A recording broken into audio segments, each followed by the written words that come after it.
So this is the beginning of Chapter 1. Chapter 1 is where we're really going back to the basics, and we're going to talk about, in our next few classes, how energy and then how matter moves around in the biosphere. So we've already spent a lot of time talking about some really detailed anatomical, physiological information, and we're going back to what I like to call the ecology section of biology, where we're talking on a much larger scale. We're not talking about just human organisms anymore, but big picture. So the first word that I want to talk about is the word biosphere. It should be a word that you already know, but in case you don't, page 5 of your textbook has a really nice little picture of the Earth talking about the sections of the biosphere. The biosphere is anywhere that life exists. So anywhere that organisms can live on our planet, that's called the biosphere, which means there are 3 sections: the atmosphere, which is air, the lithosphere, which is land, and the hydrosphere, which is water. And if you need a description or a definition of any of those, page 5 of your textbook reminds you what each of those are. If I was to ask about the biosphere on a quest, it would probably be a little multiple choice question. You know, can you match a part of the biosphere up with its description? It would be very basic. The idea that we want you to understand is that when we talk about where life exists, we have to talk about all 3 things, because life and the things that support life exist in all 3 parts of the biosphere. So we're going to talk about, I'll just move this up a little bit. We're going to talk about some laws that hopefully are a review for you. So if it's been recent since you took Science 10, then this is probably not that old, and it might even still be in your easily accessible memory, but perhaps it's a while ago. There are 2 laws that will be important to us in this section. The first and the second law of thermodynamics. Thermo kind of suggests the word heat. Dynamics suggests change. That's what the word dynamic means, is things changing. Now, heat is a type of energy, and so what we're really talking about here is energy changes. What happens when energy changes places? What happens when energy changes forms?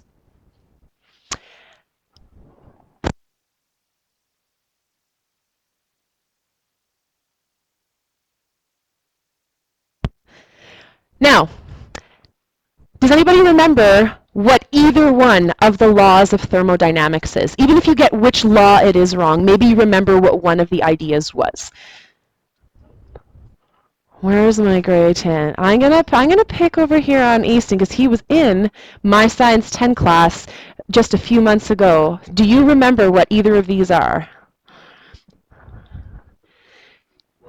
You can.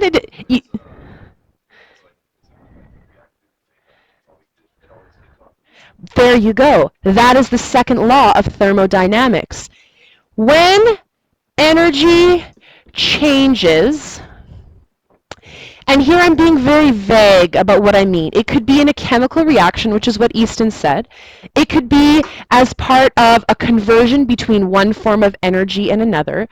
But when energy changes form, there is always some heat produced. The word that we usually, or the way that we usually describe this if we're talking about numbers, is we say that it is not 100% efficient. So what we're saying in the second law of thermodynamics is that when energy changes form, I'm going to get some heat produced.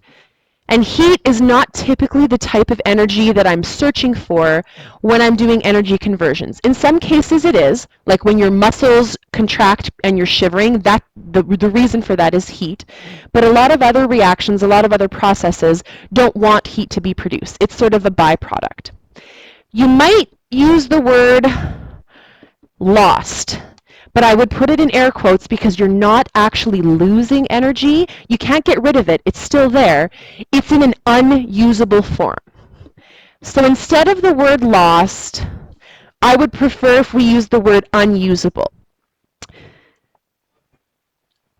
Now, what are some examples that are biological, that aren't based on a machine or just some basic inorganic chemical reaction? But what are some biological examples that release heat? Well, I just said one, muscle contraction. We know that muscle contraction produces heat. A lot of the time, that is not your body's goal. So unless you are cold, your muscles are not contracting to produce heat. They're contracting to help you move or to help you breathe. And heat ends up being the byproduct of it. Some other really good examples would include decomposition. So when things decompose, the reaction that is required to decompose organism tissue releases heat. It produces a bunch of heat. So those are some great ways that we could describe the second law of thermodynamics in terms of biology.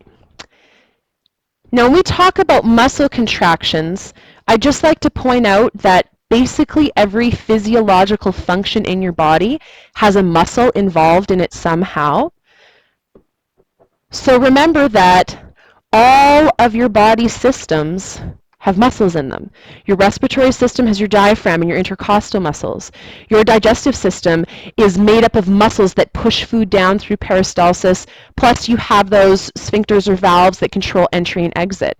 Your excretory system has muscles that control entry and exit and movement of urine. All of your systems require muscles.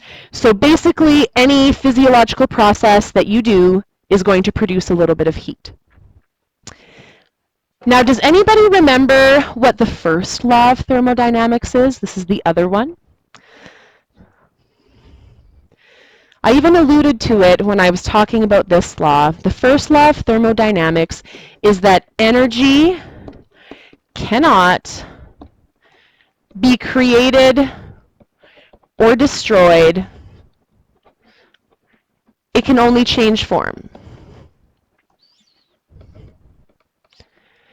We might also, if we wanted to describe this first law in sort of a brief way, say that the energy that comes into a system has to equal the energy that comes out of a system.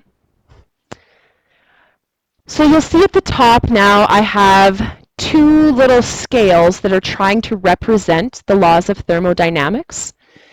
The one on the left is the first law. And what we're showing is that before and after some process, now this could be sun shining on Earth and heat radiating back out into space, or this could be you eating food and you performing functions. So where the scale is actually sitting is a number of different processes, but whatever energy comes in has to come out. Now the second law specifies a little bit what happens to the energy after.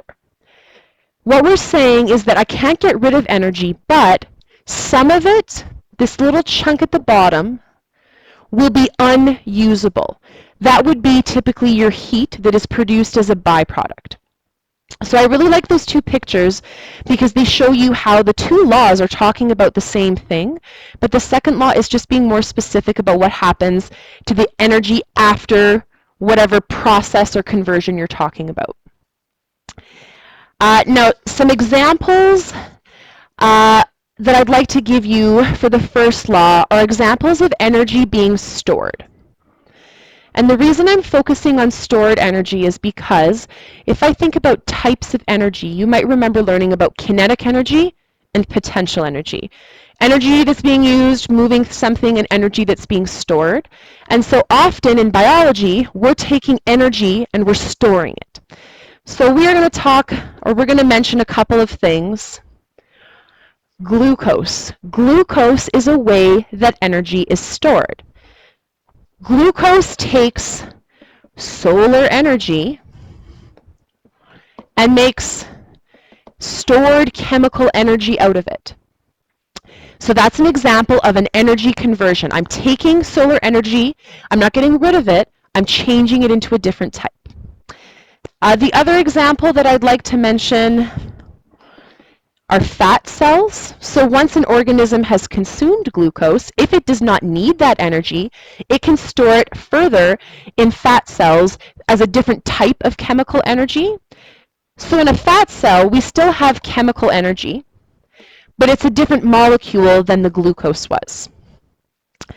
A third thing that I would like to mention, and this is probably the most important one, ATP. ATP is your body's energy currency. That's how it meets its energy needs. And so ATP has lots of chemical energy in those 3 phosphate bonds. In particular, the third one is the one that we focused on. So these are the 2 laws of thermodynamics. They're saying energy that comes in has to equal energy that comes out, and I can't get rid of energy, but I could produce unusable heat energy. Now I mentioned a little point here on the side, and we'll come back to this in Chapter 2, but so that you know, according to the knowledge that we have, the same matter, the same actual atoms have been on our planet since it started. We do not get new atoms. Atoms are the ones that have existed here since the beginning, but this energy that's coming into our planet, say from the sun, is helping constantly recycle them. So for example, oxygen is constantly being recycled because we breathe it in, we breathe out CO2. Plants take in the CO2 for photosynthesis, put the oxygen back out. So I often like to ask people to think of who the coolest famous person is that you know, or that you can think of. It could be someone who's alive or someone who's dead, and then think to yourself, you've probably breathed an oxygen molecule that they also breathed. It's true, especially if you live in the same part of the world as that person, it's a little more likely. So, for example, I'm a big fan of a number of people. One of the people I'm a big fan of is Matthew McConaughey, and he lives in the northern hemisphere in North America, so I bet you I have some Matthew McConaughey oxygen just kicking around right here. And that sometimes when I feel bad, I try to think about that and think about things like that that might make me have a little smile on my face.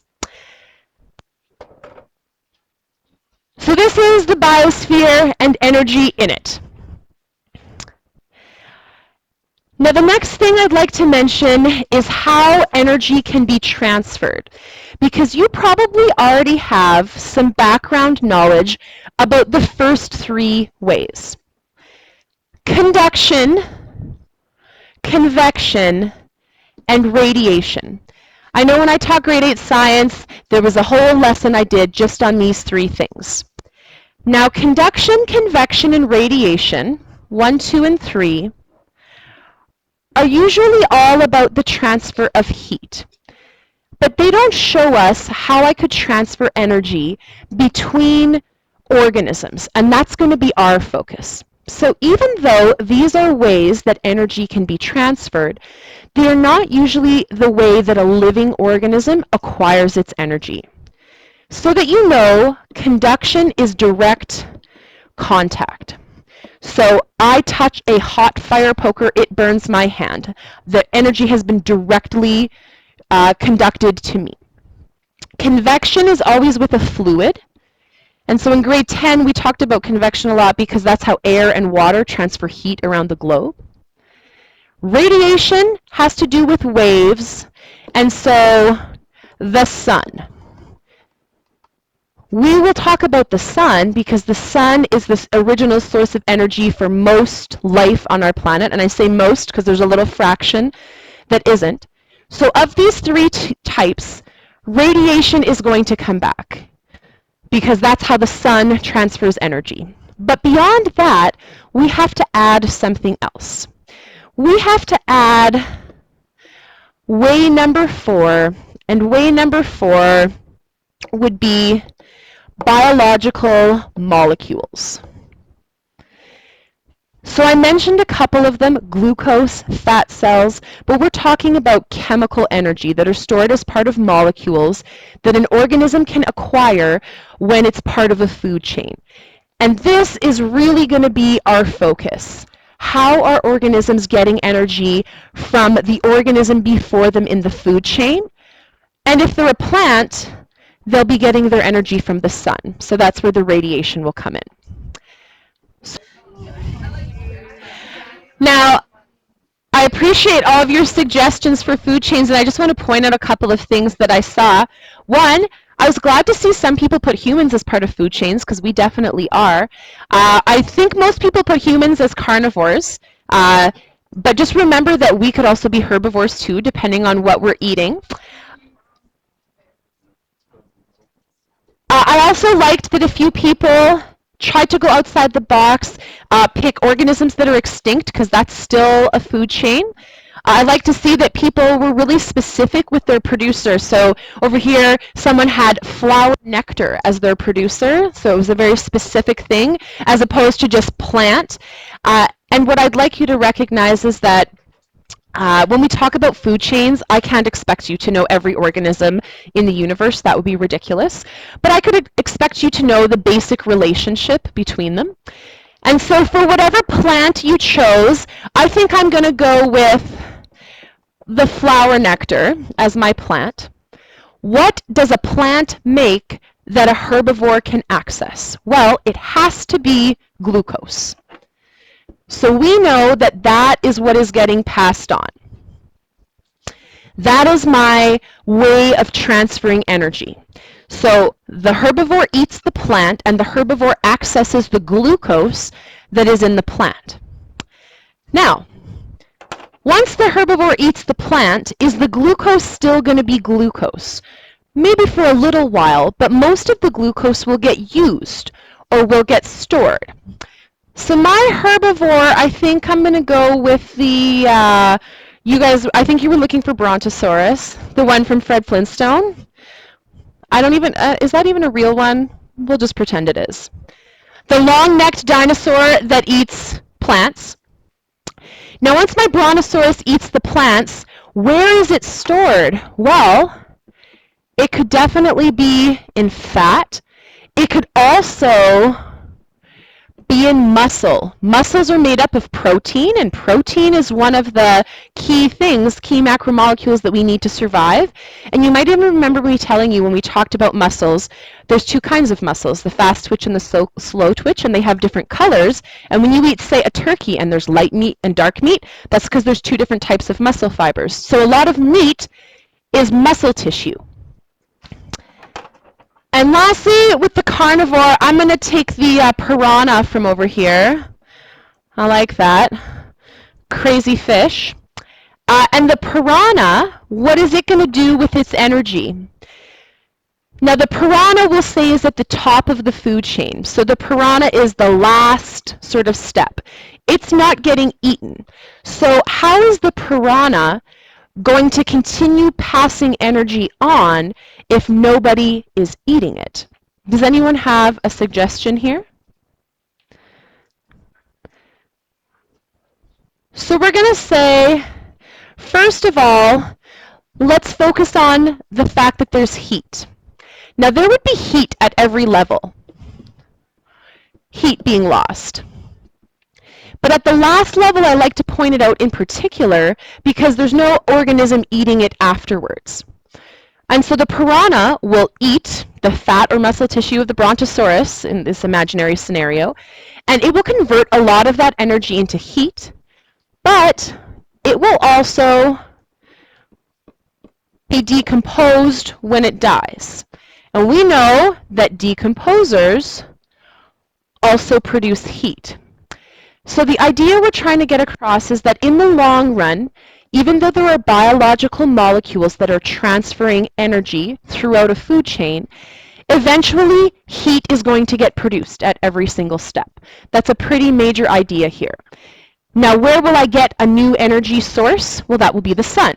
The sun is constantly inputting more energy at the top so that heat can be released. The main idea is that sun comes into Earth, heat goes out. That's the basic first law of thermodynamics. All of these little changes in between are happening to give that as the overall product. Now I think we're going to have to stop there.